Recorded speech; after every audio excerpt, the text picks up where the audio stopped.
Why most people lose good things in life and don't even realize it. Radhe Radhe, હું છું કુશલ શેઠ. ઘણી વખત લોકો છે ને પોતાની બધી જ વસ્તુઓ ખોઈને બેઠા હોય અને એમ સમજે કે કિસ્મત જ ખરાબ હતી.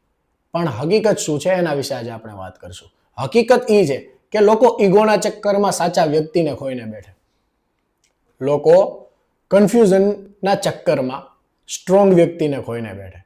અને આનું એકમાત્ર કારણ એ છે કે ડિસિઝન મેકિંગ બિલકુલ નથી જીવનમાં. લોકો ઇન્ફ્લુઅન્સમાં આવીને જો ડિસિઝન લેતા હોય ને જે એના ડિસિઝન ખોટા થવાની સંભાવના ઘણી વધારે છે. અને એના જ લીધે એ લોકો ઘણી ખરી વસ્તુઓ અથવા તો સંબંધો ખોઈને બેઠે છે. તો તમારો ડિસિઝન પાવર તમારી ખુદના હાથમાં હોવો જરૂરી છે અને ડિસિઝન લેતા ખુદથી શીખો. બરાબર?